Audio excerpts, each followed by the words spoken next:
Pues bueno, muy buenas tardes a toda la audiencia que nos acompaña el día de hoy. Hoy es un gusto estar con ustedes en este ciclo de conferencias y vamos a tener el día de hoy una presentación muy especial por parte del maestro Luis Enrique Juárez Avena. Fíjense, les voy a platicar un poquito. El maestro Luis Enrique tiene una amplia experiencia tanto laboral como profesional. Ahí les va. Es licenciado en psicología, es licenciado en filosofía y tiene la maestría en filosofía de la ciencia y tecnología, todas por parte de la UNAM. Además, tiene o cuenta con un barro curricular como que habla inglés, francés, alemán, o sea, tenemos a un maestro muy preparado. También, por ejemplo, en cuanto a cuestión pues laboral, ha sido desde asistente de docencia, asistente de redacción y ha redactado artículos en la revista de la Facultad de la Filosofía y Letras. Ha trabajado desde siendo profesor de francés, de alemán, también ha estado, estuvo, si mal no recuerdo, como que presentaste, ¿no? ¿Cómo se llama? En el coloquio de anime y subjetividad, también es lo que veo. Y ahorita es profesor de la asignatura de ética de la Universidad del Valle de México. Pues bueno, el día de hoy vamos a tener su presentación, el cual, un momentito, es que se me fue, se me fue un poquito el nombre, ¿cómo decían que se llamaba? Si me lo puede recordar, por favor, maestro Luis. El nombre de la presentación hacia Exactamente, lo que una nos, terapia filosófica de los afectos. exactamente. El día de hoy nos va a degustar con una explicación que se escucha muy interesante, la verdad, estoy muy, muy interesada en escucharlo y pues ya para no quitarle más el tiempo, a este vamos a dar inicio, no sin antes recordarle que recuerden que ustedes pueden hacernos sus preguntas en el chat de YouTube, esto se está transmitiendo en YouTube también, y entonces pues recuerden que poniendo un hashtag pregunta para el moderador, no, al final de la sesión le voy a pasar sus preguntas al maestro y con gusto le responderá. Y pues bueno, sin más preámbulos, pues maestro, por favor, de inicio. Hola, pues buenas tardes a todos, todas y todes. Primero, pues me gustaría agradecerle a profesor Ricardo que me haya invitado a este ciclo de conferencias. Me da gusto que, que me haya tomado en cuenta para que pueda aportar algo en el área de psicología clínica y también de psicología social, que son las del profesor. Y bueno, pues yo les hice una pequeña presentación bueno, sí es unas diapositivas realmente muy pequeñas para explicar de qué se trata esto y cómo puede ser útil para las personas que están ahorita estudiando los primeros semestres de la carrera de psicología. Bueno, el título que le dije al profesor Ricardo que pusiera es hacia una terapia filosófica de los afectos, porque es, pues digamos, el proyecto que para mí tiene más, es más filosófico que psicológico, ya lo explicaré después por qué. Es el proyecto que, digamos, en el que me he estado enfocando desde hace cierto tiempo. Es un proyecto por el momento más teórico que práctico. Pero bueno, creo que sí es interesante, sí puede ser interesante para algunos, ver qué es lo que pues uno puede hacer con lo que estudiamos en psicología.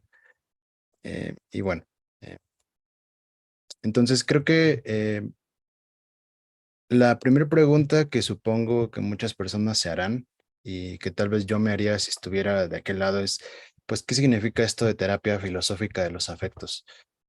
Em, Profesor Ricardo me había dicho que él jamás había escuchado de esto. Creo que, em, supongo, yo creo que en el ámbito de la psicología clínica ni psicología en general, se utiliza el término de afecto, ¿no? Tal vez terapia filosófica sí sea más conocido. Creo que por ahí hay gente que hace algo así como coaching filosófico y utilizan así teorías del estoicismo, del epicureísmo para tratar problemas, pues sobre todo laborales, creo. He visto eso por ahí. Pero bueno, no tiene mucho que ver con eso mi proyecto. Em, sí, como les decía, creo que no tiene realmente nada que ver con la cuestión de psicología clínica que nosotros conocemos actualmente. Entonces, bueno, para responder esta pregunta, creo que decidí empezar por esta, bueno, ¿por qué pensar los afectos? Decidí empezar también por esta otra pregunta. Creo que, no, bueno, esta pregunta y luego esta respuesta, sí. Em, ¿Por qué pensar los afectos en lugar de, por ejemplo, ustedes se podrán preguntar, ¿por qué pensar los afectos en lugar de sentimientos, emociones o otro tipo de vocabulario que tengamos para pensar la sensibilidad humana? Y bueno, creo que es importante decir primero por qué decidí enfocarme en este marco teórico que nombra afectos y no sentimientos y emociones. Primero, la idea que me hizo acercarme a la teoría de los afectos es porque en su momento yo pensaba que la psicología se enfocaba sobre todo en la cognición y dejaba de lado el cuerpo, la sensibilidad y la materialidad humana. Es decir, para mí siempre fue importante y siempre fue de mi interés entender cómo es que sentimos cosas, por qué nos afectan sensorialmente em, pues el exterior, otras personas, palabras, todo el contexto en el cual nos desarrollamos. A mí me interesaba pensar más cómo es que se producen las sensaciones, los afectos, y bueno, lo podemos decir en términos de psicología, los sentimientos, las emociones, las reacciones corporales. Y, y claro, decía que enfocado a un problema de psicología clínico y también psicología social, pensaba que em, las terapias se basaban sobre todo en el pensamiento, en el razonamiento, en los esquemas de pensamiento que tienen las personas y sobre eso es el trabajo principal de una terapia, ¿no? Claro, no digo que ignoren todo esto que yo estoy diciendo, solamente a mí me pareció en ese momento que se enfocaban mucho en eso y a mí me interesaba más la cuestión del cuerpo. Creo que, digo que en ese momento porque tal vez ahora leyendo lo que hice en mi tesis me parece como que hay cosas que pueden ser muy discutibles. Me parecía que la psicología le daba al cuerpo y a la sensibilidad humana un rol sobre todo secundario. Em, y, y a mí me parecía que eso plantea muchos problemas desde muchos otros puntos de vista. Por ejemplo, a ver, sí.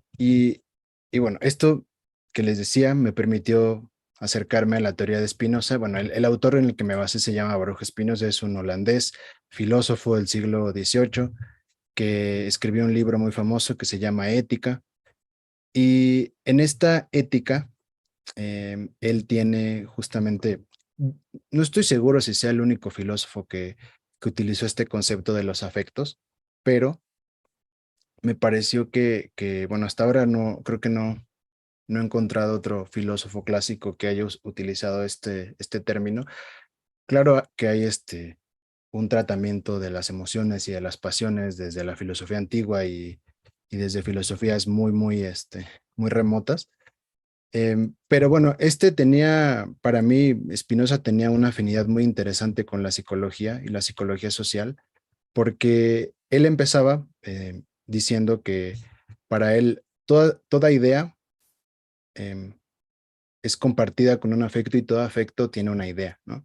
Entonces, a mí me empezó a llamar la atención eso porque decía, bueno, creo que es cierto que puede ser que la psicología muchas veces enfoque los problemas, por ejemplo, de salud mental desde un punto de vista puramente cognitivo y puramente mentalista. Y yo decía, bueno, es que a mí eso me parece insuficiente porque creo que hay que atender también a otras situaciones más globales y más generales que, digamos, que podrían ser complementarias a las terapias individuales, ¿no? Bueno, la verdad es que en ese momento estaba muy en contra de las terapias individuales, pero hoy en día creo que solamente son dos enfoques diferentes desde posturas teóricamente diferentes, aunque creo que en el fondo tienen algunos conflictos eh, entre, digamos, políticos y de valores. Y bueno, creo que me voy a enfocar un poquito en esto porque es algo que me motivó a, digamos, a ver desde otro punto de vista la psicología gracias a la filosofía.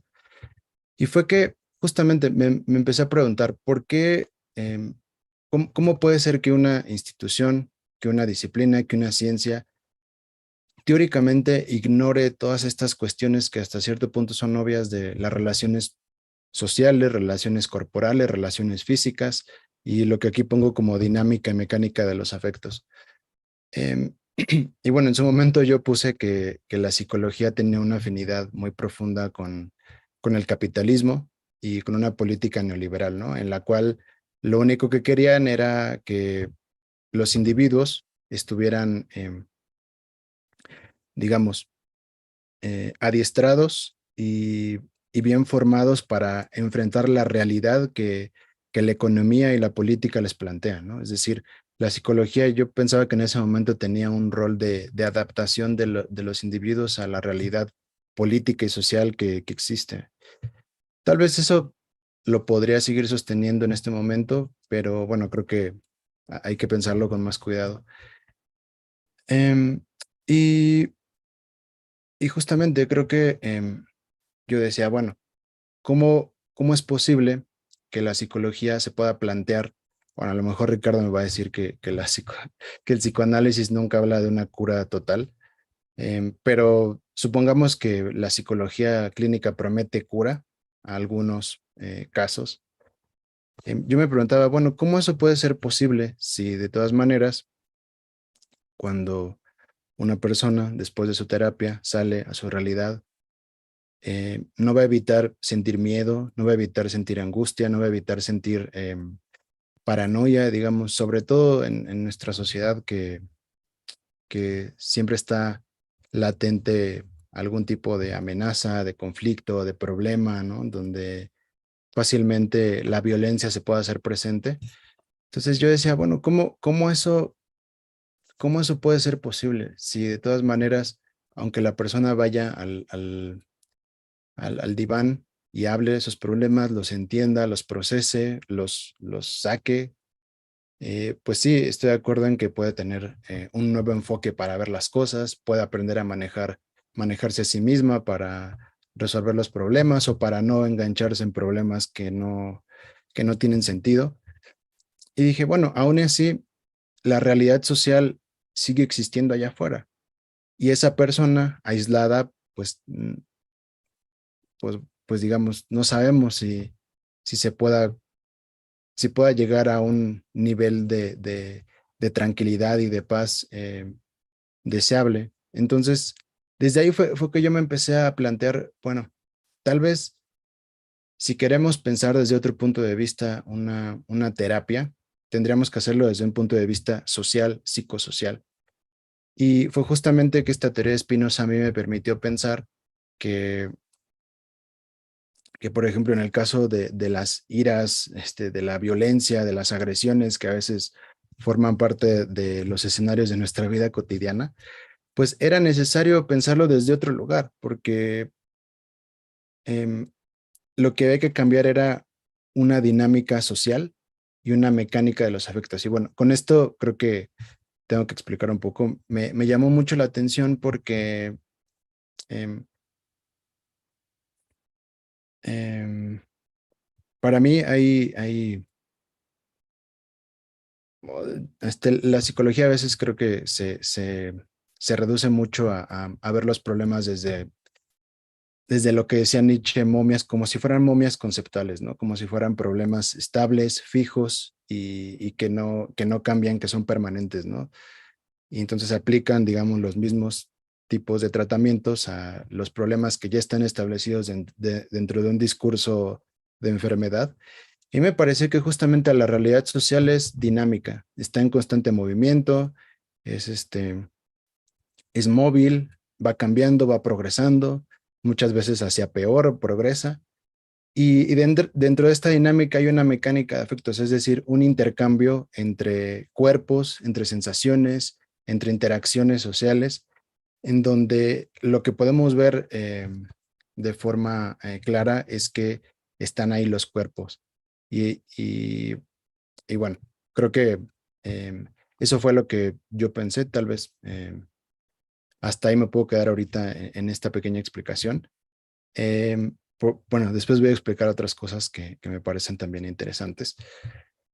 Em, y bueno, la siguiente cosa que a mí me pareció interesante fue que, como les mencionaba hace un momento, esta teoría de los afectos nos permite pensar la salud y la enfermedad mental desde un punto de vista corporal, relacional y ético. Em, Como les decía, bueno, en mi tesis de licenciatura, que no les he dicho el nombre, se llamó El cuidado sociopolítico de los afectos en Spinoza. Esa fue mi tesis de licenciatura. Yo llegué a la conclusión de que si había que ofrecer algún tipo de tratamiento social a los problemas afectivos, tenía que ser desde un punto de vista no individualista, sino interaccionista en la realidad social. Es decir, em, hay que empezar por pensar cómo es que nos estamos relacionando corporalmente, físicamente, dinámicamente y mecánicamente con nuestro entorno, con cualquier cosa. Pero bueno, en este caso lo que me interesaba más era explicar cómo es que tenemos que poner atención a cómo de hecho nos estamos relacionando con las personas, cómo estamos planteando las interacciones entre nosotros, desde qué criterios, desde qué enfoques y sobre todo em, lo pensaba más como un problema que se tiene que resolver dentro de los escenarios de la vida cotidiana, no desde un lugar privado, cerrado, entre dos personas que confiesan lo que no pueden decir en la vida social, sino que había que empezar a modificar la forma en la que nos relacionábamos entre nosotros, entre las personas. Y eso es cuando, bueno, aquí, digamos, aquí es donde se termina la parte psicológica materialista de mi tesis de licenciatura. Y bueno, digo materialista justamente por la razón de que como les decía, me interesaba la parte del cuerpo, de las interacciones físicas, de los encuentros presenciales entre las personas y cómo eso genera afectos, ¿no? Y eso, digamos, yo en su momento tal vez de forma un poco, pues no muy clara, porque bueno, debo confesar que un poco mi tesis de licenciatura eran más tanteos que ya palabras muy definitivas. Eh, yo llamé idealista a la psicología bueno, que yo conocí hasta 2017. No sé si en estos años ya cambiaron los enfoques, las teorías, las lecturas. Em, y justamente idealista es que, pues bueno, la realidad o sea, los cambios se dan en las ideas y materialista los cambios se dan en las prácticas, en las interacciones, en los cuerpos, en las formas de hacer las cosas, ¿no? Entonces, ahí fue, digamos, donde yo terminé mi tesis de psicología y posteriormente con mi tutor de filosofía, Rafael Ángel Gómez Choreño, él me planteó que hiciéramos la continuación de esto, pero en la carrera de filosofía. Y fue ahí donde esta parte de ética, donde empezó a tener como mayor relevancia, ¿no?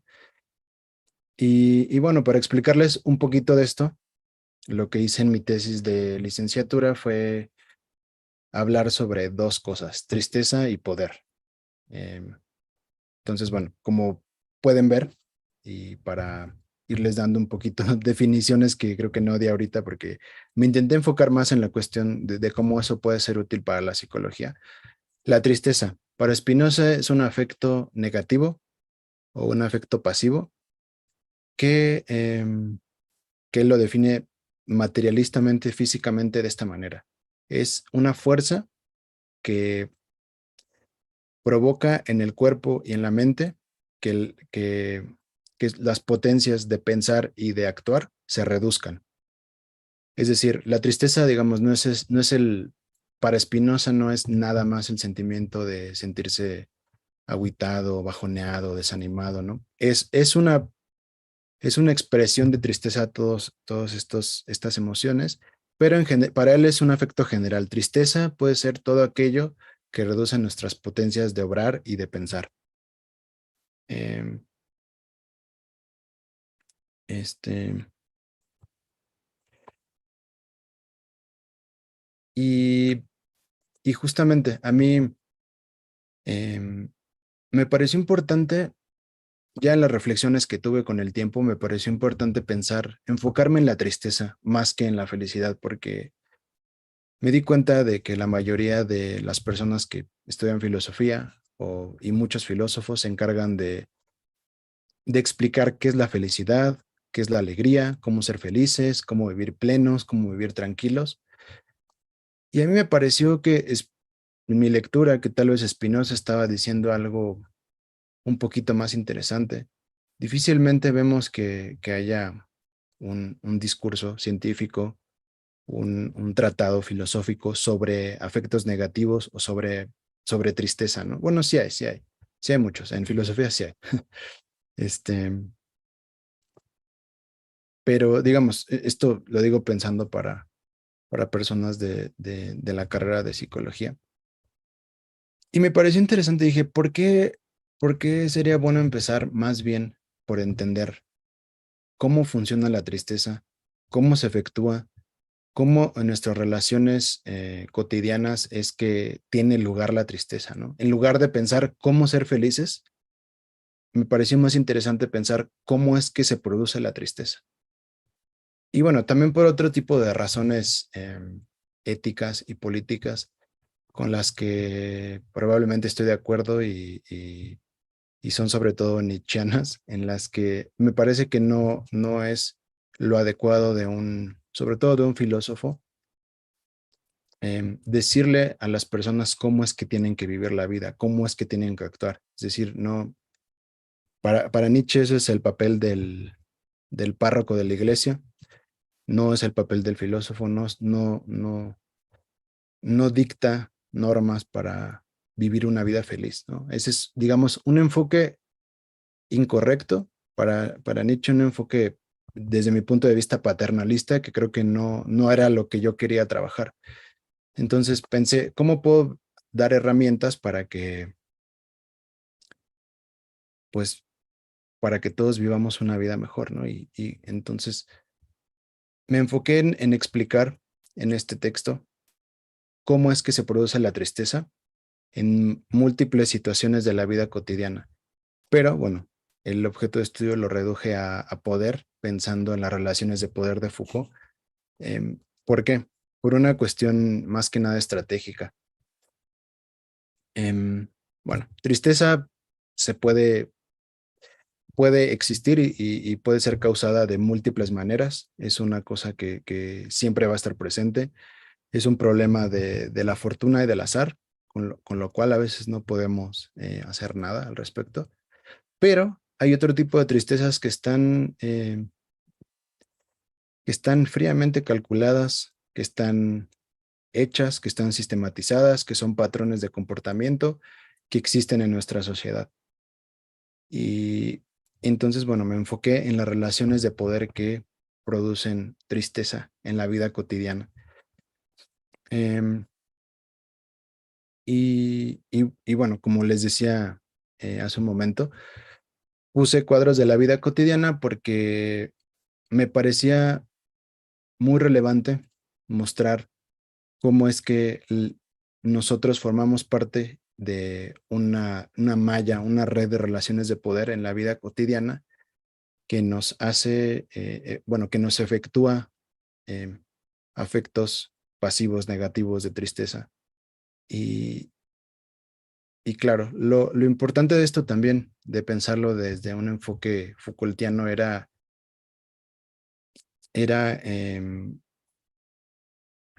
tratar la cuestión de la normalización de la tristeza o la naturalización de esa tristeza, la naturalización de interacciones sociales en las cuales tenemos como hábito efectuar tristeza en las demás personas o, bueno, nosotros efectuar o que nos efectúen, ¿no? Y pues básicamente lo que intenté escribir o narrar en estos textitos fue situaciones bueno, que el feminismo ha hecho una labor muy importante en esto al hablar de los micromachismos, por ejemplo.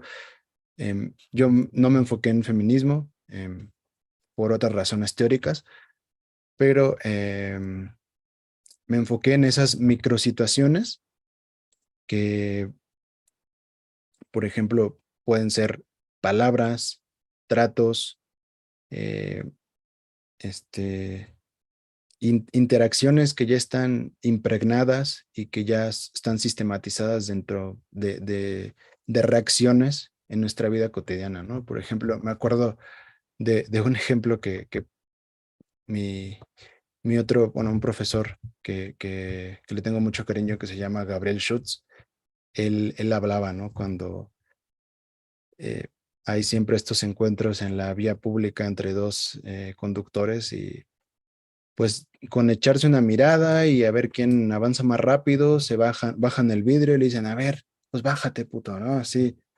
Entonces, por ejemplo, esas situaciones que a lo mejor pueden ser un poco graciosas, a mí me llamaban la atención, o sea, cómo es que esas interacciones son tan sistemáticas, tan repetidas, tan paradigmáticas de nuestra sociedad, ¿no? Entonces, por ejemplo, pensando en ese tipo de situaciones, tal vez hay situaciones más serias que esas, por supuesto. Yo me planteé que esto tiene que ser más que otra cosa, más que una terapia individual, tiene que ser una práctica. Y en ese sentido es donde entra la cuestión filosófica y ética, ¿no? En que cada persona tiene que pensar cómo se está integrando a la sociedad, con qué afectos se está produciendo en los demás, con qué palabras, con qué tratos. Y bueno, de esa manera creo que yo imagino que poco a poco eso puede suceder, que podamos tomar conciencia de todo esto, que podamos reflexionar y poco a poco ir construyendo una sociedad en la que los afectos de tristeza no sean la norma, sino que sean la excepción y al contrario, ¿no? Que los afectos de alegría estén más presentes que nunca. Bueno, creo que sí, creo que eso es todo lo que les quería decir hoy. Em, pues gracias por su atención. Espero que esto sea de utilidad para las personas. Y bueno, pues muchas gracias. Vaya, muy interesante la propuesta, estos de los afectos. Efectivamente son cosas, como tú dices, muy curiosas de la vida cotidiana, pero justamente en esa vida cotidiana, pues dirían por ahí la sal de la vida, ¿no? Sin esa sal de la vida, pues, ¿qué será de nosotros? Bueno, hay unas preguntas muy curiosas que nos hacen, entonces te las voy a ir diciendo. Está entre comentario o pregunta, entonces Ok. ahí va. La primera es, Lacan basó su propuesta terapéutica en la estética de Nietzsche y la cura de Heidegger. ¿Cuál sería la forma como vincularías el sentido de la cura con tu propuesta?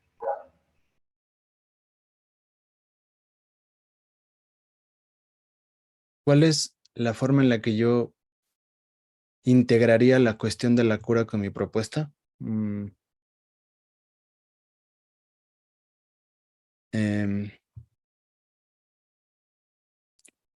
Creo que la cura, desde un punto de vista, sobre todo filosófico, comienza desde la conciencia de, y bueno, y tomando el marco teórico que yo estoy utilizando, la conciencia de cómo estamos efectuando afectos en las demás personas. ¿Y eso qué implica? Eso implica una interacción entre dos cuerpos, entre dos afectividades, dos sensibilidades. Y si cada uno o cada una lo piensa para sí mismo, por lo menos estará empezando a no provocar afectos de tristeza en las demás personas. Digamos, no creo que, o sea, creo que lo que yo estoy proponiendo no es la felicidad ni el paraíso, pero por lo menos sí es descargarse de todas aquellas relaciones que influyen en nosotros para generar tristeza o para que nos generen y generemos, ¿no? Entonces, creo que, bueno, también es interesante la pregunta porque supongo que viniendo desde la psicología, la cura tal vez tiene un aspecto muy mentalista, muy psicologista de decir, ok, la cura es dejar de sentirse mal o sentir afectos positivos o sentirse bien. Em, y por lo menos creo que mi propuesta, creo que para mí es más modesta, creo que la cura la podría dejar en el estatus de no producir tristezas a las demás personas y viceversa, que las personas no produzcan tristezas en uno. No sé si respondí bien la pregunta. Ok, creo que sí. A ver, también nos hacen otra pregunta, por ejemplo. Fernando Sabater se pregunta, ¿cuál es la diferencia entre la cleptomanía y el robar? Y se contesta el color de su piel, sin fundamento epistemológico para definir lo que es la salud o la enfermedad mental. Entonces, ¿cómo es que la psicología podría salir de esta crítica?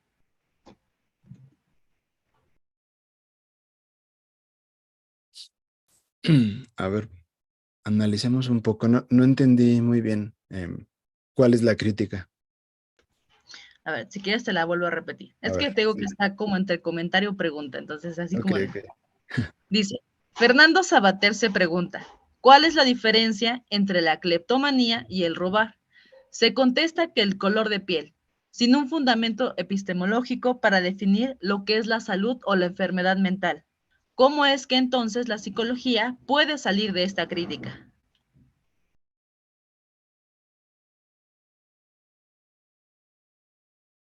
Bueno, a ver si ahorita nos puede comentar esa persona. O sea, está queriendo decir que la salud y la enfermedad son algo así como relativo, que depende del enfoque del que lo veas. Eso puede ser salud, eso puede ser enfermedad. A ver si ahorita A ver, dice, como una moral. como una moral. Ajá. A ver si pasamos con otra en lo que ordena la Sí, sí, idea, sí, a ¿vale? ver. Sí, sí, sí. A ver, va otra. A ver, ¿qué opinas de la forma cómo se enseña la materia de ética profesional en psicología? Desde tu mirada, ¿qué consideras que debemos cambiar? Es una pregunta muy profunda. Em, bueno, creo que para empezar hay diferentes formas de dar esa clase. A mí me la dieron, a mí lo que me dieron fue el manual de ética profesional del psicólogo. Em,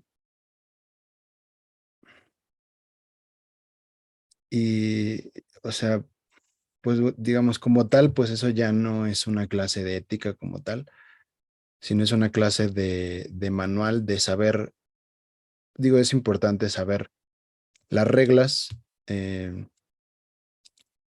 y la forma en la que alguien que se considera profesionista en psicología, o sea, la forma en la que se tiene que comportar y cómo tiene que hacer digna la profesión. Em, entonces, es un problema es un problema muy interesante porque no dudo de que haya algún profesor o profesora que se plantee tomar esta materia desde otro enfoque, desde un enfoque más crítico y decir y cuestionar el mismo manual bueno, no manual, el mismo código de comportamiento de los psicólogos y preguntarse, ok, por ejemplo, todas estas terapias que se hacen en psicología laboral realmente son éticas. O sea, realmente es ético hacer que las personas eh, se vuelvan tolerantes, por ejemplo, al burnout. O sea, eso es ético, hacer que hacerle pensar a las personas que ya están cansadas de su trabajo, que tienen que ser más ambiciosas, que tienen que buscar motivación, que tienen que encontrarle un sentido a su trabajo, aunque en el fondo esas personas ya no le encuentren sentido a su trabajo. Yo he visto que eso es como algo de lo que se puede llegar a hacer en psicología laboral, como todas estas, em, tal vez se le puede llamar terapias motivacionales. Yo creo que sí puede haber ahí alguien que se plantee cuestionar eso, si eso realmente es ético. Eh, porque, o sea, para mí lo que yo puse en mi tesis de licenciatura, eso era una especie de manipulación. Y ese es influir eh, también haciendo creer a las personas que el trabajo es un valor que está por encima de la salud, de otras actividades más vitales, pero que no son productivas.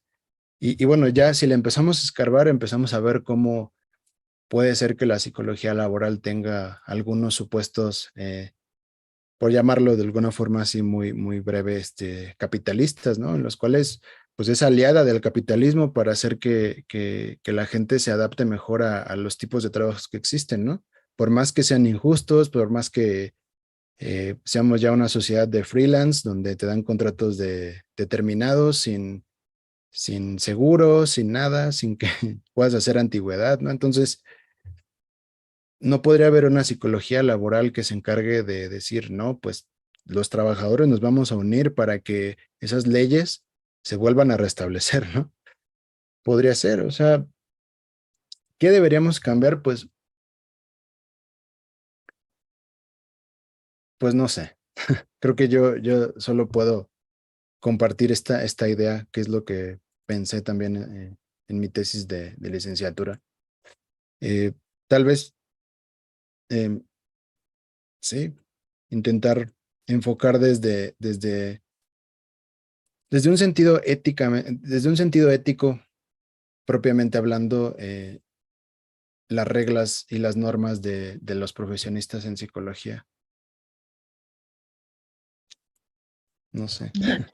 Ok, suena muy interesante porque precisamente pues esta cuestión ética pasa a ser más el manual de acción, ¿no? Y no hagas esto, si haces esto, cuidado con esto. Entonces la ética como que se transforma como en algo más conductual, así como tu manual, exactamente. Entonces hace mucho sentido eso que dices respecto a que tanta ética va dentro del burnout, que tanta ética va de todo eso, ¿no? De que lo tengas que aguantar. A ver, va otra pregunta, que también yo creo que Venga. iría ligado más o menos con lo que dices. Por ejemplo, preguntan, ¿por qué consideras que necesitamos en la psicología aprender sobre filosofía? Em,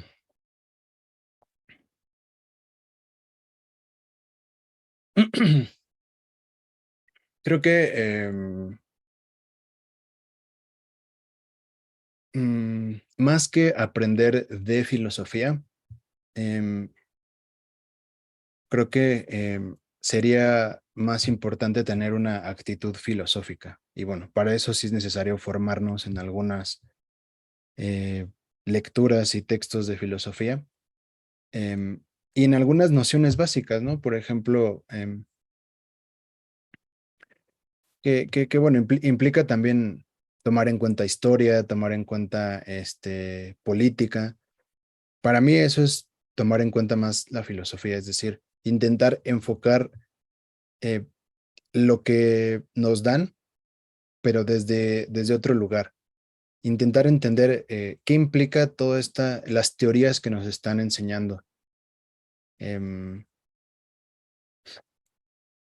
entonces, bueno, para mí pensar filosóficamente es una forma de enfocar desde otro lugar lo que nos están enseñando, porque, bueno, creo que lo que yo veía, y, bueno, no es que quiera criticar tampoco a las personas, ¿no? Pero veía que, pues, las personas cuando les enseñaban algo, lo idolatraban y decían, esto es, y se hacían grupos de poder, ¿no? Así entre los de neurociencias, entre los de social, los de clínica, y cada uno se estaba tirando así de manera muy absurda, como críticas que no tenían sentido. Los de psicología social científica, que decían que Freud pues ya estaba totalmente liquidado y terminado y que lo que él no tenía eran los métodos que hoy sí tenemos, ¿no? Y para mí era un error hacer ese tipo de comentarios porque en realidad cada teoría tiene supuestos que las distinguen, ¿no? Tal vez en el fondo cuando las leemos pues vemos las diferencias, pero digamos, un supuesto básico filosófico del psicoanálisis es que existe la conciencia, existe el pensamiento, existe el sentido que le damos a la realidad a través de nuestra conciencia. Y por supuesto, bueno, está también la teoría del inconsciente. Digamos, para mí es un error que dos teorías que no tienen los mismos supuestos se critiquen. No, no, no tiene sentido. Entonces, creo que llegar a esos puntos es interesante porque cada teoría te ofrece herramientas conceptuales diferentes para posiblemente tratar problemas diferentes. Entonces creo que es bueno intentar, sí, leer un poquito de filosofía para saber los alcances y las limitaciones de cada teoría, ¿no? O sea, finalmente, como se dice que en filosofía la teoría solamente son anteojos conceptuales que te quitas o te pones para ver la realidad, ¿no? Entonces, y también eso, ¿no? También es necesario filosóficamente entender que una teoría no equivale a la realidad, ¿no? O sea, porque es fácil leer, eh, no sé, psicoanálisis y decir, esta es la realidad. No, no es la realidad, es una teoría, ¿no? Y, y la teoría existe en el pensamiento primero. Y después eso te sirve como anteojos, como decía, para resolver un problema. Y cada teoría te permite ver una cosa que otra teoría no te va a permitir ver. Y bueno, ahí, por ejemplo, Zizek tiene un libro que se llama, bueno, que le gusta mucho a Ricardo, Visión de Paralaje, donde le explica cómo hay ángulos teóricos que en una teoría vas a poder ver algo, pero en la otra teoría que está enfocada desde otro ángulo no lo vas a poder ver. Entonces, yo creo que es mejor tener una actitud más flexible y más abierta a todas los enfoques y teorías que tenemos disponibles. No hay que pelearse, no hay que despreciar ninguna. Creo que todas son muy buenas. Ya después, bueno, si alguien tiene preferencias es otra cosa. Exactamente. De hecho, ahorita sí como dices esa visión filosófica, yo la conocía, pero por eso de problematización. Ese ser escéptico, ¿no? A lo que te dicen. O sea, sí, fulanito, menganito, dicen Claro, esto, claro. qué dicen otros, ¿no? Y como no tener esta visión totalitaria, estos dicotomía, lo bueno, lo malo, porque por ejemplo, hablando de afectos, hace mucho leí un artículo muy interesante que justamente habla, por ejemplo, de esta psicología positiva, ¿no? Una moda polémica. Y algo que me quedó muy marcado de este artículo es que mencionaba que en esta necesidad de lo positivo, por ejemplo, las emociones entraban con esta categoría positiva, de que sean positivas, pero que hablaba como de esto que mencionabas, ¿no? De que ante algún malestar o algo, no tenía que surgir el malestar, sino que tenía que estar lo positivo y entonces ante algo que podía ser un problema, pues se tenía que tener esa actitud positiva, ¿no? Estas emociones positivas y entonces, por ejemplo, la tristeza sale desplazada o surgía por no cumplir con este marco positivo de que tienes que poder, etcétera, etcétera. Entonces, está muy interesante, se va ligando como una con otra. Y por ejemplo, pues ahondando un poquito más, ya que mencionas, por ejemplo, a Zizek, que le encanta a Trujillo, preguntan, ¿qué texto de filosofía es tu favorito y cuál recomendarías leer a los psicólogos? Nos dan filosofía, pero no es tan extensa. De hecho, nada más es una materia el primer semestre. Yo me imagino que también te la dieron a ti. Y realmente es una embarradísima, pero no ayuda o no es, no como que no te lleva. a esta problematización, como este pensar críticamente de que lo que te dicen no es la verdad absoluta. Entonces, ¿qué libro le recomendarías a las nuevas generaciones que se van adentrando en este mundo de la psicología, que también es importante que conozcan de la filosofía? Am, mm, pues más que recomendarles algún libro, yo lo que recomendaría es que piensen qué tema de la vida real les llama más la atención y seguramente encontrarán un filósofo que ya ha escrito de eso. Eso estoy 100% seguro. Y, y sí, aunque no lo crean, se trata en filosofía sobre el amor, sobre la angustia, sobre el sentido de la vida. Bueno, eso creo que parece más, eso es creo que más conocido. Sobre lo absurdo, em, sobre muchas cosas, ¿no? Entonces, creo que más que recomendarles un libro, yo creo que les recomendaría que busquen eh, quién ha escrito sobre esos temas que les generan más problemas, ¿no? Sí, ahí es cuando se puede empezar a construir un proyecto de investigación. ¿Y qué libro a mí me gusta más? Pues es que hay muchos. Ha sido por momentos de mi vida, me han gustado más unos, luego otros, luego ya no me gustan. Em, este, ¿Cuál? Pues un libro que creo que siempre tengo presente, aunque me cuesta trabajo entenderlo en algunas situaciones, es el texto de El hombre rebelde de Albert Camus. em, que bueno, los filósofos dicen que no es filosofía, pero a mí no me importa, pero para mí sí es filosofía. Y yo ese libro lo leo constantemente, lo pienso, es como una brújula existencial para mí ese libro y ese autor. Ujú. Ok, muy bueno. Entonces, hablando de libros, por ejemplo, nos piden en los comentarios si podrías, no sé, ponerles algunas referencias que hablen, por ejemplo, sobre esta definición de tristeza que diste de Spinoza o algún otro que se los puedas pasar para que le vayan entrando.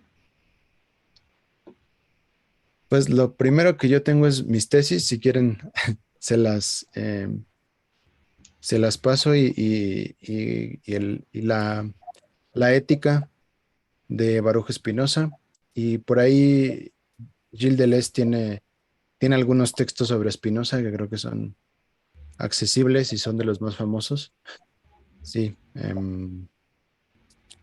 Ok. pues no sé, después ahí ponemos, no sé dónde ponemos lo de las tesis. Bueno, el título es El cuidado sociopolítico de los afectos en Spinoza y la de filosofía es Tristeza y poder, cuadros de la vida cotidiana. Que bueno, no sé si, sí, sí presumí que ese ganó un premio, ¿verdad?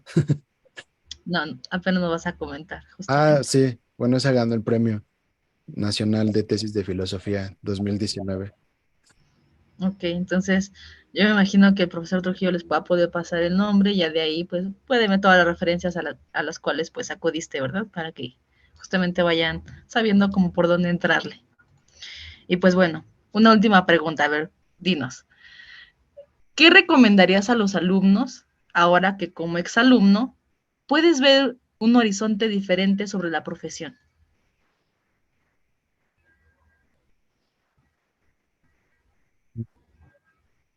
Recomendar así en general.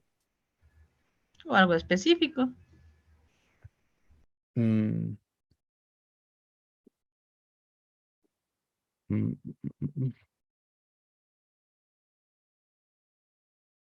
pues, ay, no sé, no sé. No, no.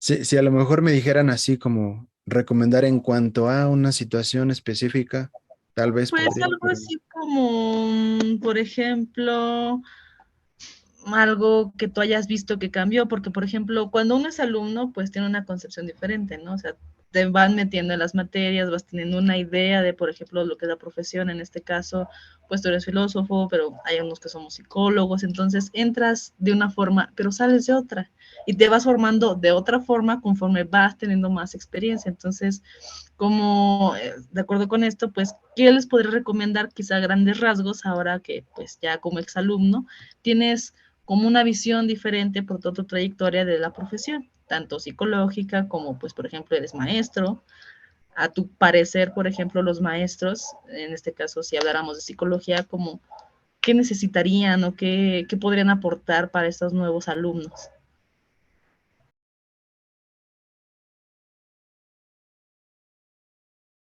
Mm,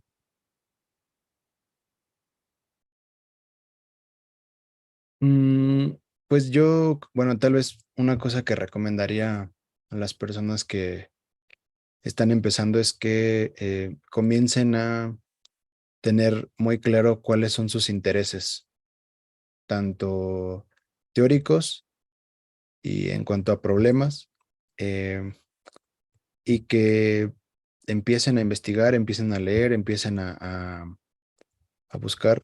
Es decir, que no dependan tanto de lo que dicen los profesores o profesoras, no porque quiera que no les hagan caso, sino por, porque me parece importante que cada persona tiene que formarse un criterio, un enfoque y un proyecto de investigación propio, ¿no? O sea, no intentar depender de lo que hacen otros profesores o de forzosamente querer formar parte de grupos de poder, poder disciplinario y político. Eh, Creo que, ¿por qué? Porque ahí es donde se pierde totalmente la función de la psicología y de los psicólogos, ¿no? Cuando ya no estamos trabajando lo que realmente nos interesa, sino estamos pensando en adaptarnos y conformarnos a lo que nos dicen que es. Y pues bueno, siempre los grupos de poder van a decir que lo que ellos hacen es lo único, que no va a haber, cualquier otra idea que se te ocurra no va a ser posible, que no va a tener sentido, pero yo creo que no es así. Em, entonces, creo que hay que ser un poco necios filosóficamente hablando, no irracionalmente, sino hay que intentar seguir las intuiciones que cada uno tiene. Y, y pues que nada está dado, o sea, nada está dado. Los problemas, como decía, son dinámicos, van surgiendo nuevos problemas en la realidad social, entonces las nuevas generaciones tienen que estar ahí para observarlos, clasificarlos y tratarlos. Y que pues lo que digan las generaciones anteriores, bueno, es que aquí tal vez es otro fenómeno, ¿no? Las generaciones anteriores ya bien establecidas, pues ya no se ocupan de pensar cosas nuevas, ¿no? Ya es como muy actitud de funcionario, voy, digo lo mío, lo que yo aprendí, lo que yo sé desde hace 30 años y lo que en su mente se quedó grabado, ¿no? Pero yo, bueno, a mí me pasaba eso, yo como estudiante veía que, no, pues hay más cosas, ¿no? O sea, no es nada más lo que te están diciendo los profesores. Digo, no quiero poner en contra a nadie, son una gran guía, son también personas que tenemos que admirar y respetar y trabajar con ellos, pero con esa distancia, em, no sé si crítica, pero con esa distancia. Ok, muy buen comentario, sí. En eso concuerdo contigo. Hay que ser como no tan dependientes. Fíjate, de esto salen dos preguntas muy interesantes. Te pregunta una compañera, en tu trabajo de investigación, ¿desde qué concepto definiste o te aproximaste al mal? Concepto que mencionas como objetivo menos ambicioso, el lograr no hacer el mal a los demás. Bueno, esto puede requerir como más tiempo. Mm, tiene razón en el comentario, en cuanto a que por ejemplo, para este filósofo, todo aquello que produce tristezas es malo, ¿no? Pero esta maldad es dinámica y mecánica, no es una maldad pues digamos, no es una maldad católica, ni cristiana, ni metafísica, ni supersticiosa, ¿no? O sea, es una acción, son cuerpos, son relaciones que producen tristeza. O sea, mal es tristeza, tristeza es mal. O sea, no hay otra cosa. Entonces, ¿cómo no hacer el mal? Pues es básicamente no producir tristezas. ¿Y cómo producir el bien? Es producir alegrías. Em, sí, esa era la pregunta, ¿verdad? Sí, era así que cómo te habías, desde qué concepto habías definido o te aproximaste ¿qué? ¿Desde qué concepto definiste o te aproximaste al mal? ¿Qué es eso, no? Sí, sí, Justamente. sí. Sí, sí, sí. Ok. Y lado a esto, a lo que dices de que pues el mal es cuando se produce tristeza y pues el bien es cuando produces como esta alegría, otro compañero pregunta, ¿ves alguna inclinación de tristeza en la sociedad? ¿Podría producirse una revolución de conciencia a estos temas laboral o que evidentemente se reflejen en la estructura de la sociedad? A ver, otra vez, otra vez. Ahí te va. ¿Ves alguna inclinación de tristeza en la sociedad? ¿Podría producirse una revolución de conciencia a estos temas laboral o que evidentemente se reflejen en la estructura de la sociedad?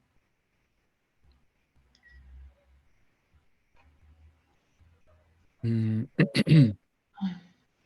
Pues yo creo que, como dije en mi tesis de filos, si estoy escribiendo de esto es porque sí, yo creo que sí se puede, sí es posible, es practicable, es modificable. Em, Sobre todo cuando tomas en cuenta eh, todos aquellos núcleos donde se ejercen las relaciones de poder, desde donde se producen.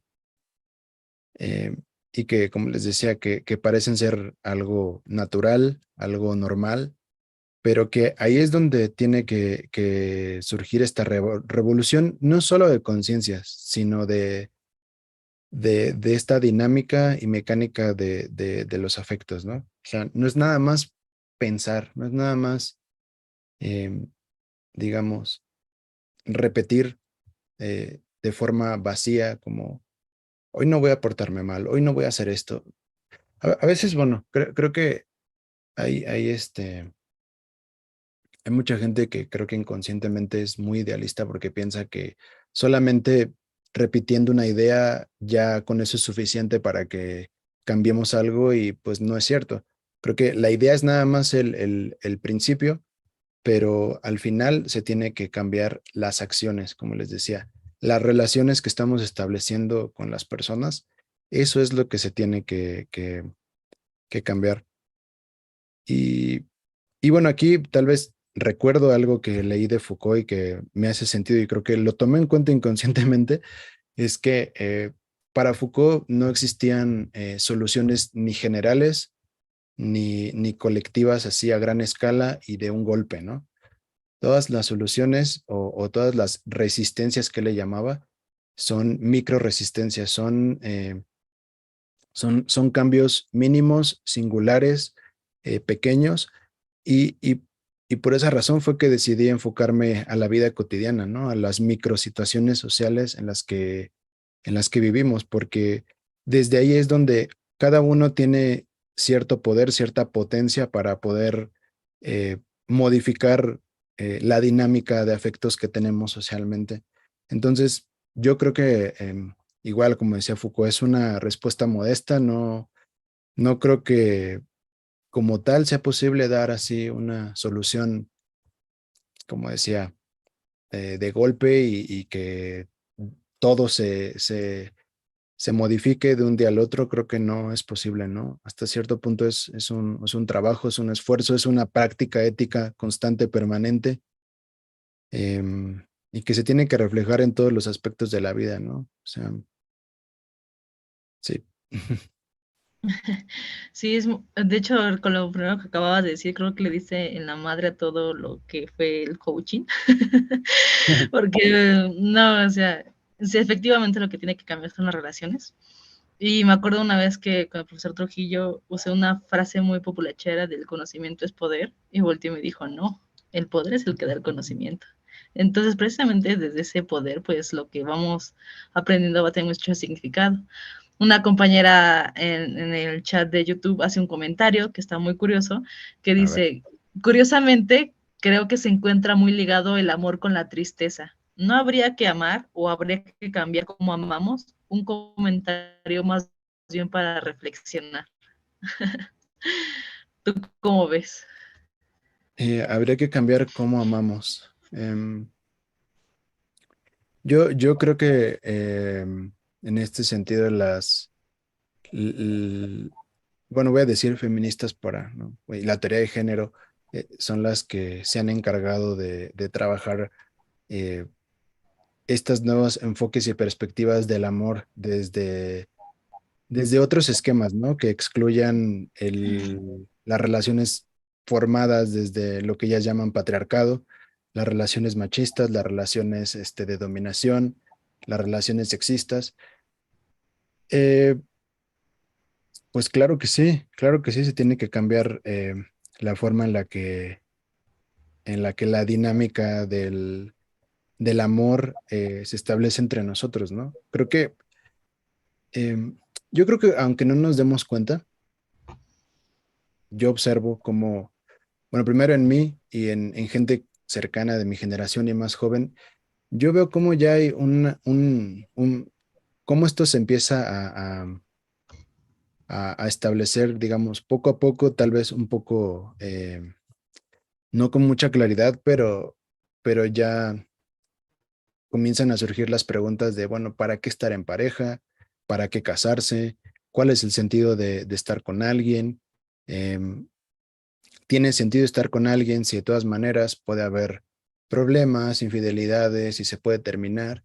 Y yo creo que todos estos cuestionamientos que surgen em, ya son parte de este pequeño cambio que todos empezamos a hacer, ¿no? O sea, yo les confieso que la verdad, hace un tiempo para acá ya no le encuentro mucho sentido a las relaciones de pareja. Pues entiendo los deseos, entiendo las necesidades, entiendo las determinaciones corporales que tenemos hacia otros cuerpos, pero lo que cuesta trabajo entender es cómo, cómo entramos dos personas en un contrato, ¿no? ¿Cómo es que eh, nos ponemos de acuerdo en cómo nos vamos a relacionar, ¿no? ¿Qué vamos a esperar de la otra persona? ¿Qué puede esperar de mí? ¿Qué soy capaz de dar? ¿Qué la otra persona no es capaz de dar? Porque creo que es importante empezar a hacerse esas preguntas porque generalmente creo que cada uno tiene su idea del amor y cree que la otra persona piensa lo mismo y cuando ya empiezan a tener una relación se dan cuenta de que no, que esa persona entiende el amor de otra manera, entiende la expresión de los afectos de otra manera, entiende una relación de otra manera y ahí es cuando entramos en conflictos, ¿no? A veces muy importantes. Entonces, yo creo que sí es necesario empezar a reflexionar todo esto em, previamente con uno mismo primero. ¿Qué me interesa? ¿Qué quiero dar? ¿Qué necesito? Porque también es cierto que cada persona tiene necesidades emocionales diferentes, ¿no? Creo que hay gente que tiene más, hay gente que tiene menos, no sé, hay mucha variabilidad. Como decía, la dinámica de los afectos es variable, múltiple, dinámica, está siempre en movimiento. Entonces, sí, me parece que sí, ¿no? Sí, sí, es un tema muy importante. Es un tema que también daría para mucho, pero yo creo que ya será tema para otra sesión. Y justo ya con este comentario que nos hacen en el chat de YouTube y con lo que acabas de mencionar, pues ya cerraríamos, que justamente creo que va muy de la mano y menciona, como sociedad estamos en un estado de tristeza no reconocida, solo asimilada. Un capitalismo tardío nos ahoga sin darnos lugar al desarrollo de la subjetividad libre. ¿Qué piensas? Ya para ir finalizando, De ya acuerdo, termino. de acuerdo. Efectivamente. Pues muchas gracias por esta ponencia, estuvo muy interesante, yo creo que sí nos deja reflexionando de muchas cosas. Estaría buenísimo que quizás sea el tema del amor en otro momento, porque desde la filosofía hay tantas cosas y que es algo Ujú. que mueve a muchos, pero no muchos aceptan, entonces hay veces hay razones que la razón ignora, entonces sería muy interesante tocarlo. Pascal. Ujú. Sí, Pues bueno, pues muchas gracias a todos los que nos vieron, espero se hayan llevado algo. también quedamos en mandar, el profesor Trujillo también queda en mandar lo que son las tesis del maestro Luis, para que puedan buscar las referencias. ¿Está bien? Y pues bueno, pues muchas gracias por su atención y gracias, maestro. Pues estuvo muy enriquecedora esta plática. Gracias a ustedes. Nos vemos. Que tengan bonito día. Nos vemos.